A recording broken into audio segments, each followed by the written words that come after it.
My name is Sumit Kashyap. I am a senior trainer of School of Automotive Skills. Welcome to our School of Automotive Skills.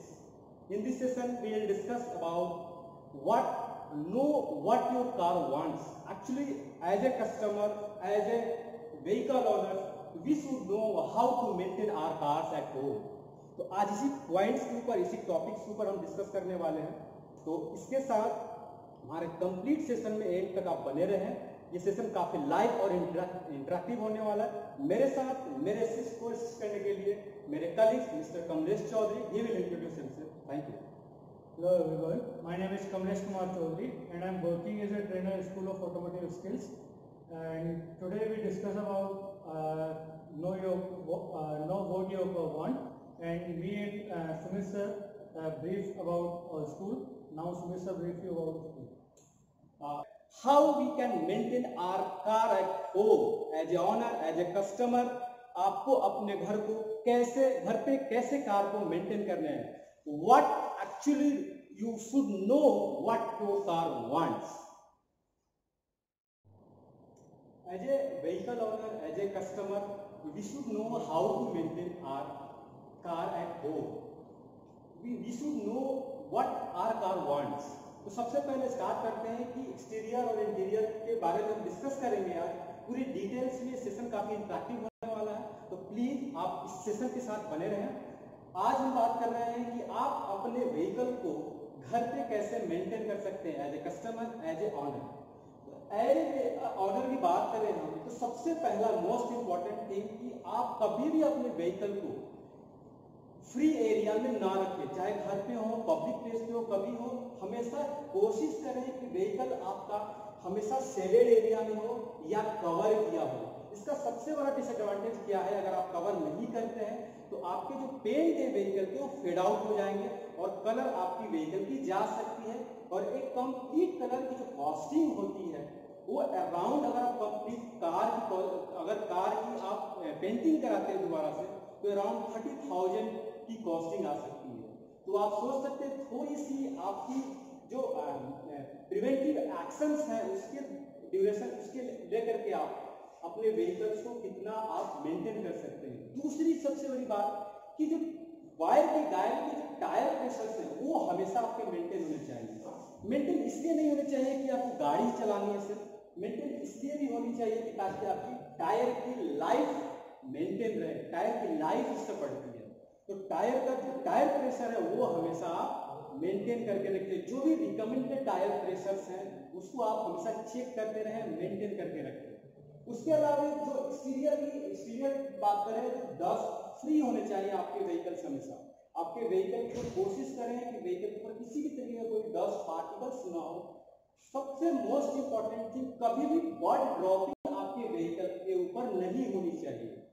Bird dropping होने की वजह से उसमें acids होते हैं और आपके उस जिस भी पार्टिकुलर स्पेस पे अगर बर्ड ड्रॉपिंग आती है तो उस एसिड की वजह से आपके वहां के पेंट को वो खराब कर सकता है. तो ये छोटी छोटी बातें हैं, लेकिन एक व्हीकल ओनर को, एक कस्टमर को इसके बारे में नॉलेज होनी चाहिए. अब हम बात करेंगे कि बोनट के अंदर कौन कौन से ऐसे कंपोनेंट्स हैं जो हमें पता होना चाहिए. उस कंपोनेंट्स में कुछ ऐसी चीजें हैं, कुछ ऐसी प्रिवेंटिव एक्शंस हैं जो हम खुद परफॉर्म कर सकते हैं अपने घर पे. तो चलिए हम बात करते हैं बोनट के अंदर की. तो sir, can we open the bonnet please? Thank you.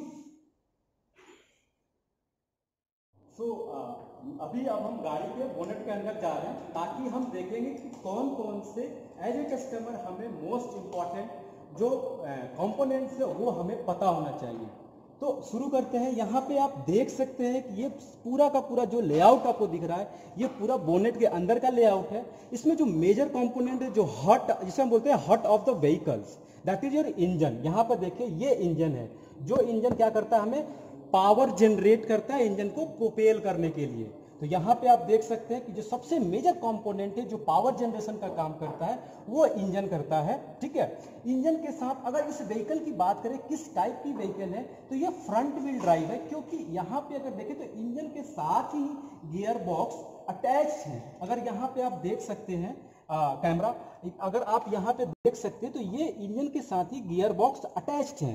तो ये फ्रंट व्हील ड्राइव है। इसका जो पावर जो जनरेट हो रहा है इंजन का, ये ट्रांसफर हो रहा है फ्रंट व्हील को, ना कि रियर व्हील को। इसके अलावे अगर आप देखें तो अगर हम बात करें, इस इंजन को देख करके आप आइडेंटिफाई कर सकते हैं कि आपका जो व्हीकल है वो फ्रंट व्हील ड्राइव है या रियर व्हील ड्राइव है। तो इस व्हीकल के साथ अगर देखा आपने कि गियर बॉक्स अटैच्ड है, तो ये हमारा जो व्हीकल है ये फ्रंट व्हील ड्राइव है। अगर इस इंजन के साथ अगर प्रोपेलर शाफ्ट से होते हुए अगर आपका जो गियर बॉक्स है अंडर द व्हीकल होता, नीचे की तरफ पीछे की साइड में ट्रांसफर किया तो वो उससे हम बोलते हैं rear wheel drive. Rear wheel drive का मीनिंग हुआ कि that power transmit to the rear vehicle, and this on front wheel drive का मतलब है power transmit to the front wheel vehicle. तो ये आपका major component that is engine, this is the power generator of the vehicle, this is the heart of the engine. Okay, अब यहाँ पे gear box का काम क्या है, अगर हम बात करें इस गियर बॉक्स का, तो जो हम जनरली हमारे अभी अंदर व्हीकल के अंदर जाएंगे तो हमें गियर लीवर्स जो होते हैं मैनुअल ट्रांसमिशन व्हीकल में या फिर ऑटोमेटिक में क्या होता है, उसमें भी गियर लीवर्स होते हैं। वो क्या करते हैं, तो ये गियर्स क्या करता है, मैं स्पीड वेरिएशंस के लिए हम यूज करते हैं रोड के कंडीशंस के अकॉर्डिंगली। जब हमें ज़्यादा टॉर्क की रिक्वायरमेंट होती है, ज़्यादा पावर्स की रिक्वायरमेंट होती है, तो उस केस में हम गियर बॉक्स का यूज करते हैं। That gear box is utilised for the to transmit the speed as well as the maintain the torque as per our the requirement as well as the road conditions. अब इसके अलावा हम बात करें, यहाँ पे आप देखें तो एक ECU सिस्टम है जिसे बोलते हैं इलेक्ट्रॉनिक्स कंट्रोल यूनिट, और sometimes it is also called as the engine control unit. इस यूनिट का पर्पस क्या है, अगर हम बात करें आज से 20 साल पहले की, तो 20 साल पहले की व्हीकल में ECU नहीं आती थी, क्योंकि जो व्हीकल्स होते थे वो पूरे के पूरे मैकेनिकली रन करते थे। लेकिन आज के केस में ECU जो है, इंजन कंट्रोल और इलेक्ट्रॉनिक्स कंट्रोल यूनिट जो है, वो उसके through, this is the basically brain of the complete vehicle. ये क्या करता है, कंप्लीट व्हीकल को मेंटेन करता है।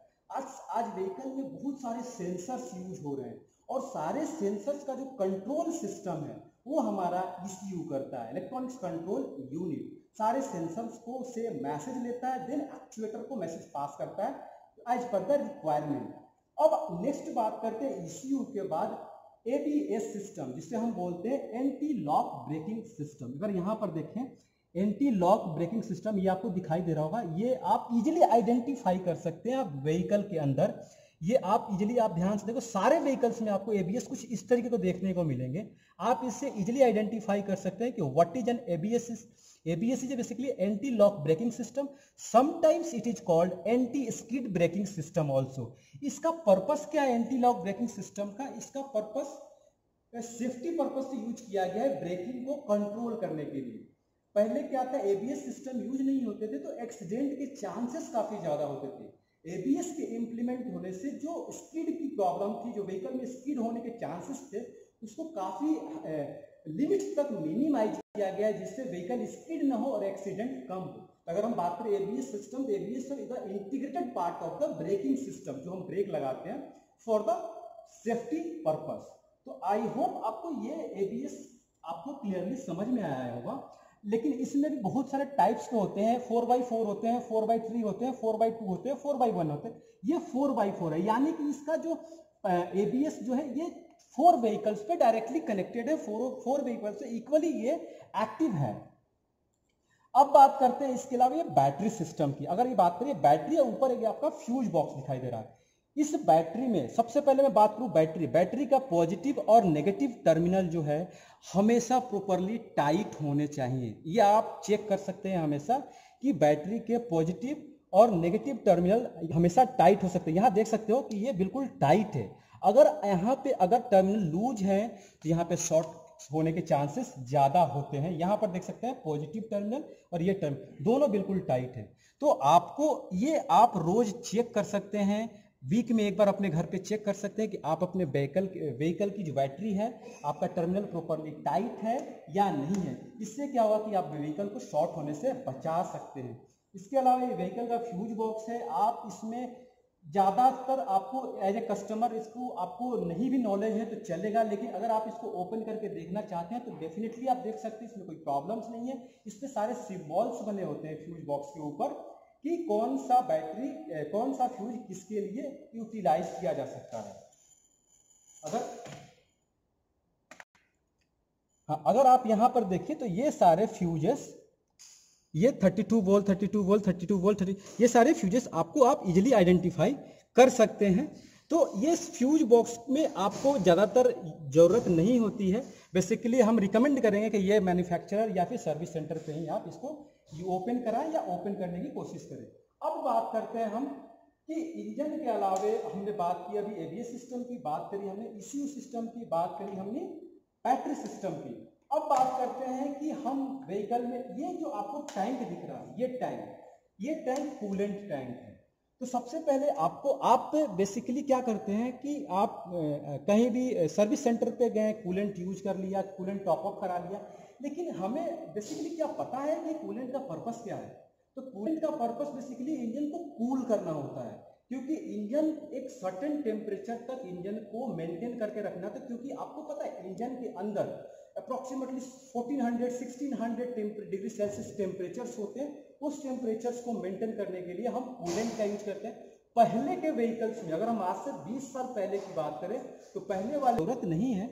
आप इजीली क्या कर सकते हैं, अगर आपको पता है कि किस ग्रेड का कूलेंट आप यूज कर रहे हो, आप मैन्युफैक्चरर्स के मैनुअल से या सर्विस सेंटर से आप रेफर कर सकते हैं कि आपके व्हीकल में कौन सा कैटेगरी का कूलेंट यूज हो रहा है। उस कूलेंट को लेकर के आप इजीली घर पे टॉप अप कर सकते हो। इसके 2-3 एडवांटेज मैं बता रहा हूँ। क्या एडवांटेज है इसका? सबसे बड़ा एडवांटेज आपकी टाइम सेविंग होगी। दूसरा सबसे बड़ा एडवांटेज क्या है? आपकी कॉस्ट सेविंग होगी, क्योंकि आप सर्विस सेंटर पे जाएंगे तो लेबर कॉस्ट और डिफरेंट टाइप के कॉस्ट इंक्लूड किए जाएंगे। लेकिन अगर सिर्फ कूलेंट आपको चेंज करना है तो इजीली आप क्या कर सकते हैं, कूलेंट चेंज करें। तो जैसे ये कूलेंट आप देख सकते हैं, ये इस व्हीकल के लिए रिकमेंडेड कूलेंट है 1.5 लीटर्स का। तो यहाँ पे हम देख रहे हैं कि इस कूलेंट का लेवल जो है कम हो चुका है। तो हम इस कूलेंट को क्या करेंगे, अभी हम फिल करेंगे।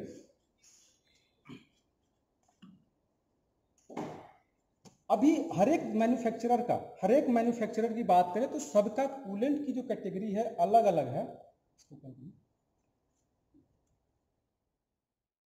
अब यहाँ पे हम देखें कूलेंट का जो लेवल है मिनिमम लेवल पे चला गया है, तो we have to top up this the level of the coolant. तो इसके लिए आप क्या कर सकते हैं, इसके लिए आपको मैन्युफैक्चरर सर्विस सेंटर जाने की जरूरत नहीं है। आप उसकी जगह पे क्या कर सकते हैं, आप सर्विस सेंटर के थ्रू रिकमेंडेड जो आपके कूलेंट्स है वो यूज कर सकते हैं। जैसे ये पोलो है वोक्सवैगन का, इसका 1.5 लीटर का रिकमेंडेड जो कूलेंट है वो G13 हमने यूज किया हुआ है। तो हम इजीली क्या कर सकते हैं, इसके ऊपर टॉप अप कर सकते हैं। इसके 2-3 एडवांटेज क्या है आपके? सबसे पहले एडवांटेज क्या है, जो आपकी कॉस्ट जो होगी सेव होगी। दूसरा सबसे बड़ा एडवांटेज आपकी टाइम सेव होगा। तो ये जो आपको इसके बारे में अगर नॉलेज होगा तो आपको सर्विस सेंटर जाने की या किसी भी सर्विस सेंटर पे भी जाने की जरूरत नहीं है। तो सबसे पहले कूलेंट को रिफिल करने से मैं आपको ये भी बता देता हूँ कि आप कैसे आइडेंटिफाई करेंगे कि आपका कूलेंट लेवल कम हो चुका है। तो सबसे पहले चीज कि आप बोनट उठा करके फिजिकली वेरीफाई कर ले कि आपका कूलेंट का लेवल ड्रॉप डाउन हो गया है। You have to top up the level of the coolant. Otherwise आप डैशबोर्ड पे भी आइडेंटिफाई कर सकते हैं कि आपके कूलेंट सिस्टम में क्या प्रॉब्लम्स है। अगर आप डैशबोर्ड पे देखेंगे तो एक चेकलाइट शो करेगा दैट शोज कि there is something problem in your coolant system. वो हीटिंग का एक सिंबल है जो आपको आइडेंटिफाई कराया कि कुछ कूलेंट सिस्टम में प्रॉब्लम्स है। तो आप बोनट को उठा करके चेक कर सकते हैं कि आपका कूलेंट का जो लेवल है सही है या नहीं है, सर्टेन लेवल पे है या नहीं है। तो let's go to the dashboard and we will see कि किस तरीके का चेकलाइट हमें देखने को मिलता है। आप जैसे इग्निशन का की ऑन करेंगे तो आपको यहाँ पे एक चेकलाइट शो करेगा कि आपके कूलेंट सिस्टम में प्रॉब्लम है। तो यहाँ पे आप इजीली आइडेंटिफाई कर सकते हैं कि यहाँ पे कूलेंट सिस्टम में प्रॉब्लम्स हैं।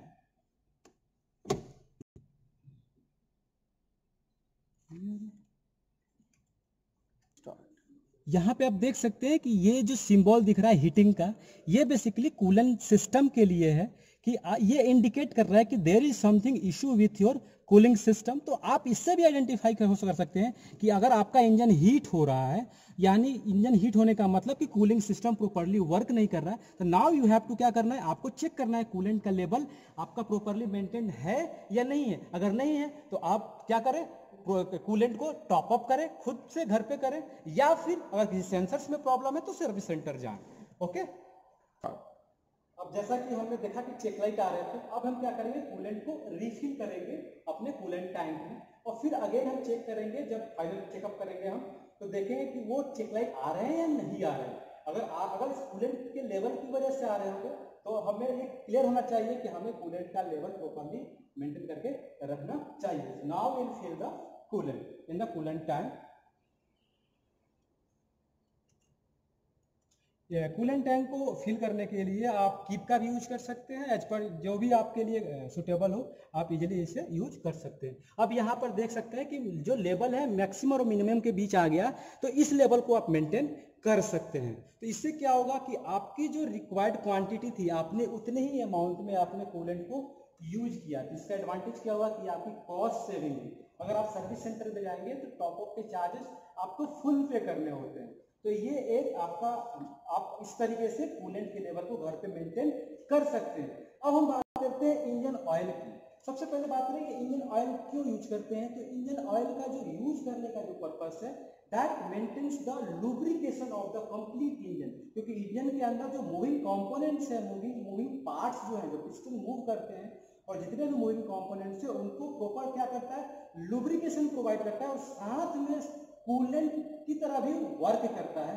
तो आप इंजन के लेवल को भी इजीली आइडेंटिफाई कर सकते हैं। उसको आइडेंटिफाई करने के लिए अगर आप देखें यहाँ पे तो एक डिपस्टिक दिया हुआ होता है जो कि आप इजीली आइडेंटिफाई कर सकते हो।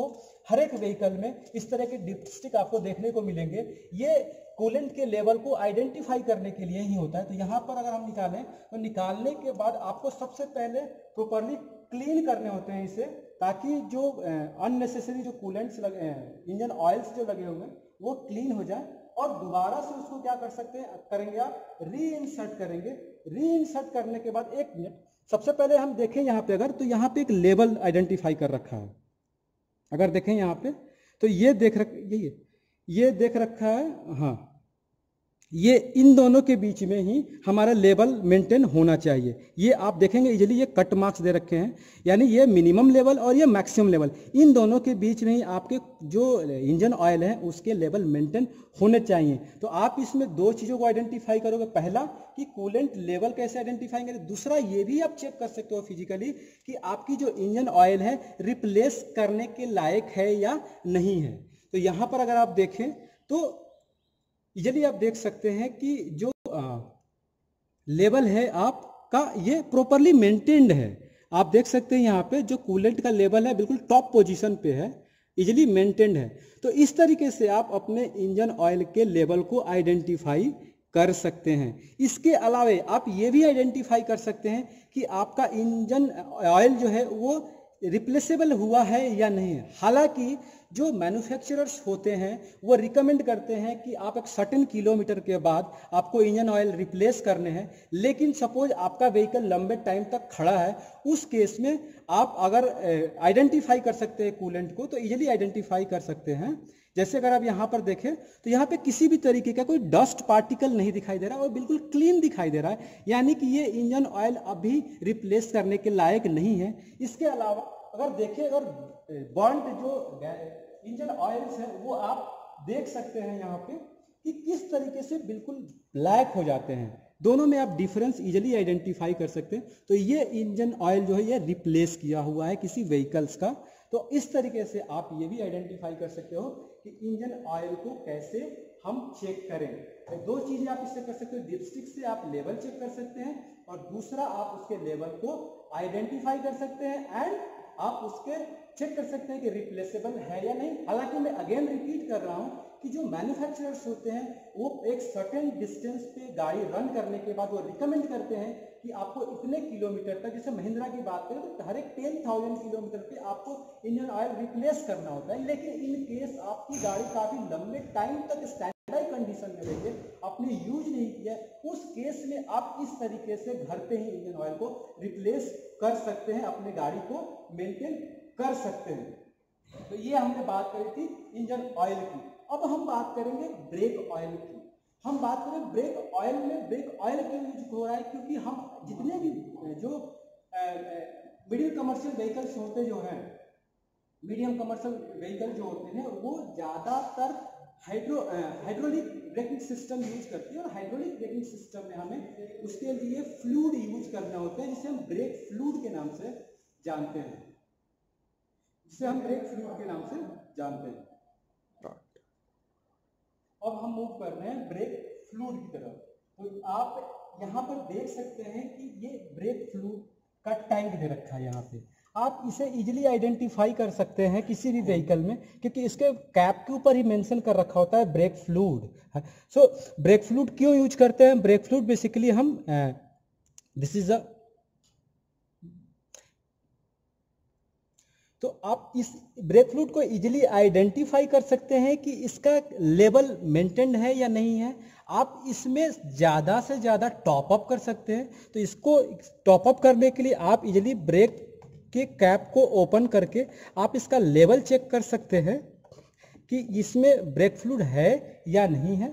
आप इसलिए आइडेंटिफाई, यहाँ पर देखिए कि ब्रेक फ्लूइड आपके बिल्कुल टॉप तक फिल है, यानी आपको ब्रेक फ्लूइड फिल करने की जरूरत नहीं है। अगर इसमें ब्रेक फ्लूइड अगर आपको दिखाई नहीं दे रहा है तो आप इजीली इसे टॉप अप कर सकते हैं। अब बात करेंगे इस ब्रेक फ्लूइड की कुछ प्रॉपर्टीज की जो हमें पता होनी चाहिए। तो सबसे पहले ब्रेक फ्लूइड की जो प्रॉपर्टी है, इसकी जो फ्रीजिंग पॉइंट होती है काफी ज्यादा होती है, यानी हाई बॉइलिंग पॉइंट होती है, क्योंकि जब हम ब्रेक अप्लाई करते हैं तो उसमें टेम्परेचर्स भी जनरेट होते हैं इंटरमॉलिक्यूलर फ्रिक्शंस की वजह से, जो लिक्विड्स होते हैं। इसलिए इसकी प्रॉपर्टी को उस तरीके से डिफाइन किया गया ताकि इसकी बॉइलिंग पॉइंट जो है हाई हो। ये इनकी लो फ्रीजिंग पॉइंट होती है। ठंड के मौसम में अगर हम बात करें, कोल्ड